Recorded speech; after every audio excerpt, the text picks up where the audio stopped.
अस्सलाम वालेकुम class. Last lecture में हमने चैप्टर 1 जो है वो उसकी फर्स्ट एक्सरसाइज की थी और साथ में हमने इसकी थ्योरी पढ़ी थी, स्टार्टिंग जो थी। अब हम इसी चैप्टर की जो एक्सरसाइज का क्वेश्चन नंबर 8 स्टार्ट करेंगे। बाकी एक्सरसाइज हमने पिछले लेक्चर में कर लिए थे, लेक्चर नंबर 1 में। अच्छा जी, क्वेश्चन है, क्वेश्चन नंबर 8 है, in how many ways can 7 boys and 2 girls be lined up in a row such that the girls must be separated by exactly 3 boys. अच्छा जी, यहाँ पर हमें जो गिवन डेटा है उसमें गिवन है कि हमारे पास टोटल जो है वो 7 बॉयज है और 2 गर्ल्स है। और नेक्स्ट कंडीशन इन पे क्या है कि ये जो है ना, ये लाइंड अप है इन अ रो, एक रो में ये इनकी सिटिंग है। और जो इसके ऊपर दूसरी कंडीशन है कि जो गर्ल्स है ना वो मस्ट बी, मतलब जो दो गर्ल्स हैं वो आपस में वो सेपरेटेड होंगी बाय एग्जैक्टली 3 बॉयज, कि उनके सेंटर में जो 3 बॉयज आएंगे वो एग्जैक्टली इस तरह से उनको सेपरेट किया जा रहा है। चलिए अब इसके सोल्यूशन पे आते हैं। तो हमने बताने हैं कि कितने वेज होंगे कि हम इनको लाइन अप कर सकते हैं इस कंडीशन के साथ। हमारा जो क्वेश्चन है वो ये कह रहा है कि टोटल हमारे पास वेज कितने वो हमने बताने हैं। अब वो जो वेज है वो किसके लिए, वो इस कंडीशन के साथ है, जो हमारी एग्जैक्टली 3 बॉयज वाली कंडीशन है, सेपरेटेड बाय, इस कंडीशन के साथ हमारे साथ हमने वेज बताने हैं। क्वेश्चन सोल्यूशन पे आते हैं। Here the number of boys हमारे पास 7 है, द नंबर ऑफ गर्ल्स है वो 2 है।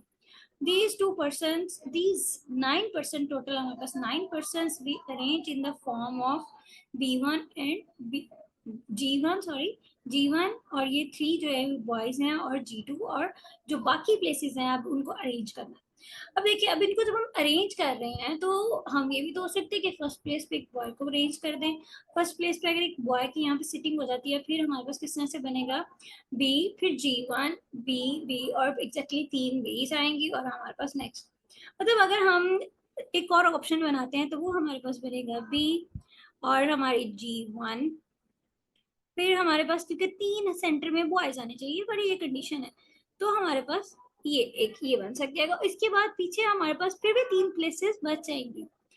इसी तरह से अगर हम इनको, हम ये 3 प्लेसेस हमारे पास सॉरी बचेंगी यहाँ पे, हम अगर स्टार्टिंग में एक और बॉय को कर सकते हैं, ठीक है, एक और बॉय आ गया है, तो अब हमारे पास यहाँ पे कितनी प्लेसेस बचेगी, हम यहाँ पास यहाँ पे 2। तो ये जो है ना, ये बॉक्स जो है ये ऐसे ही आगे से आगे मूव करता जाएगा। टोटल अब देखें बॉक्स कितना मूव करेगा, अब हम वो देखते हैं। अब बॉक्स जो है ये जो हमारे पास पूरा ब्लॉक एक बन गया है, ये ब्लॉक जो है ये मूव करेगा इन द प्लेस दिस। एक तो ये हमारे पास 1 आ गया और ये कितना मूव कर सकता है कि 4 फर्दर आगे मूव करेगा तो इसके 4 और वेज बन जाएंगे। तो 1 + 4 = 5। तो हमारे पास ये जो बॉक्स है ये जब मूव करेगा टोटल 5 वेज आएंगे। और जो गर्ल्स हैं, the girls G1 and G2 can be arrange themselves in ways. अब गर्ल्स को अरेंज करने के हमारे पास 2 ही मेथड है। वो 2 मेथड कौन से हैं, एक G1 को हमने यहाँ पे रख लिया, यहाँ पे G2 ले लिया, यहाँ पर हम G2 ले सकते हैं, ये इस तरह से भी हो सकता है, यहाँ पर हम G1 ले सकते हैं, ये दूसरा मेथड है। एक मेथड जो ये है और एक ये, हमारे पास टोटल 2 मेथड है इनको अरेंज करने के।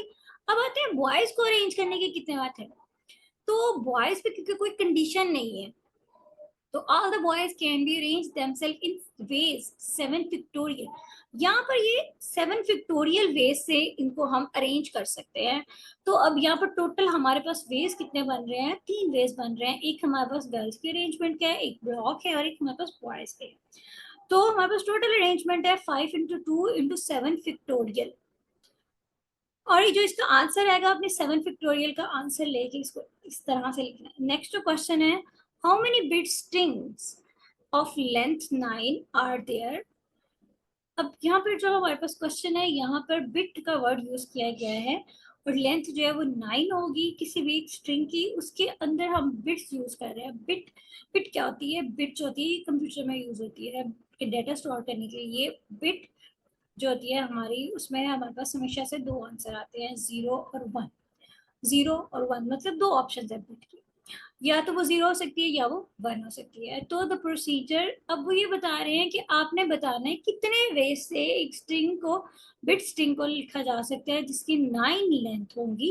लेंथ 9 है। The procedure consist of 9 task. अब इसके अंदर टोटल 9 है तो इसमें 9 टास्क है।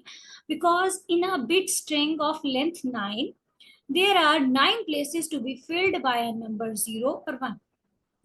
तो यहाँ पर हमारे पास 9 प्लेसेस है जिनको हमने फिल्ड करना है या तो वो 0 फील्ड होंगी या वो क्या होंगी, 1 से फिल्ड होंगी। This shows that every place will be filled in two ways, namely 0 और 1। अब जो ये दो प्लेसेस हैं हमारी, ये फिल होंगी दो वेज से, 0 और 1 से। So by using the product rule, different bit string of length 9 is equal to dot two 9 time इसको मल्टीप्लाई करेंगे तो आपके पास 2 पावर 9, और ये उसका आंसर।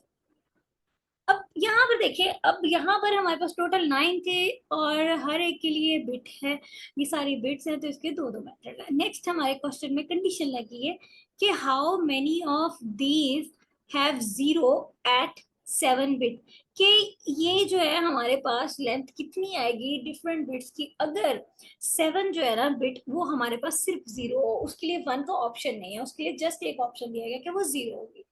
तो if 0 is the seventh bit, then seventh place will be filled by one way only। तो जो सेवन प्लेस है उसको फिल करने का सिर्फ एक मेथड है, दो मेथड नहीं है, क्योंकि वहां पे सिर्फ 0 आएगा, 1 नहीं आएगा। So there is only one way to fill this place thus.